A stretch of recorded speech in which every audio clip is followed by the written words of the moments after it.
Fasalu ahla dhikri in kuntum la ta'lamun. Tayib, maulama wanakubaliana wote katika fatwa ya kwamba min adabi tilawati alqurani alkarimi at-tahara min alhadathi al-asghari wal-akbari.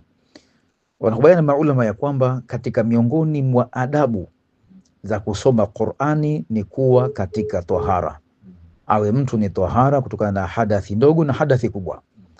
Kwa hivyo si katika adabu mtu asome Qur'ani hali ya kuwa hana tahara, hii ya udhu, sababu maneno ya Allah subhanahu wa ta'ala.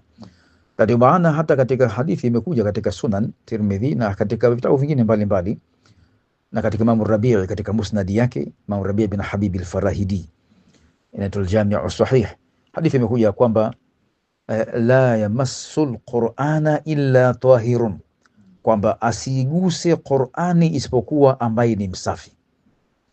Japokuwa tahiru hii pia na maana pana zaidi ya kuwa tahara ya mwili tu wa kawaida.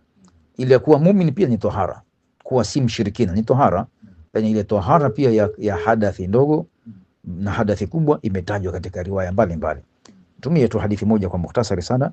Hadithi ya Imam Rabi' bin Habib al-Farahidi katika Musnad Imam Rabi' amesema tu sasa kwamba fil junubi wal haidhi walladhina lam yakunu ala taharatin.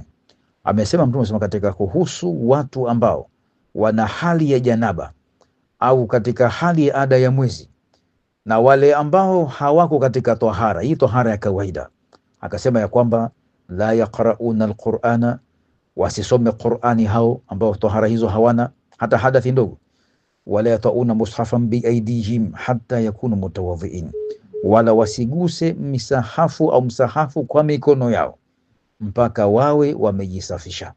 Kwa hivyo asli ya kujisafisha katika kusoma Qur'ani jambo zuri na jambo limehimizwa na ni jambo la lazima. Baadhi yao wamesema kwa ni sharti la kukamata Qur'ani na kuisoma lazima ni tahara, masharti lazima, si la khiyari. Kwa hivyo bila shaka mnikuwa na heshima ya Qur'ani basi atafanya hayo. Na nitoe tambihi katika jambo hili vile vile kwamba ala almurabbin walmuallimin muallimil madarisi kullihim ajma'in, hadi nasiha lakum wali nafsi kadhalik. Nitoe nasaha kwa walimu wa madrasa na wazazi na walezi, nasaha kwa ajili ya kulea watoto wetu vizuri, kwamba tunapowaruhusu watoto kwenda katika sehemu za kukidhi haja kama madrasa mfano, basi ni vizuri sana kuwafundisha adabu hii. Anakwenda mtu katika kukidhi haja kule kutoka madrasa darasani kaenda kukidhi haja, basi akirudi tumwambie kule kabla kurudi utie udhu ndio uje darasani mara pili, kwa sababu wanakwenda haja watoto mara nyingi wanakuwa hawajisafishi, ile wengi wanakuwa wazingatii. Tena amekwenda kule amekamata mwili wake ule anakidhi haja, hata kukosha mikono miwili, anarudi anakamata msahafu au juzuu anasoma tena. Kwa maana tuwahimize watoto wetu, vijana wetu, wanafunzi wetu kwenda katika kukidhi haja, wako madrasa, wako nyumbani, wako skuli, tuwahimize swala la kutia udhu endapo anakwenda kukamata Qur'ani. Hii ni katika swala muhimu sana ambalo linaweza kuwalea watoto wakajua umuhimu na thamani ya Qur'ani na kuiheshimu na kuwa wasafi katika ibada hiyo ya kusoma Qur'ani. Hii ni ibada kubwa sana. Ndio maana malaika watukufu wa Allah na sisi umetuambia kwamba la yamassuhu illa almutahharun, kwamba hawaigusi Qur'ani hii isipokuwa ambao wametakaswa, watu wasafi wenye kuwa na tahara. Na sisi tunatakiwa tujifananishe na malaika katika usafi, ili tusikamate maneno ya Allah subhanahu wa ta'ala hali ya kuwa tukamate ile kuwa tuna usafi kamili.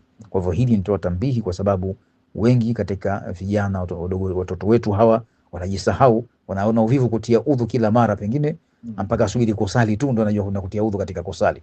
Hata Qur'ani pia katika adabu tutie udhu ndio tukamate Qur'ani. Hiyo ni katika kamal ukamilifu wa adabu ya kusoma Qur'ani. Wallahu ta'ala.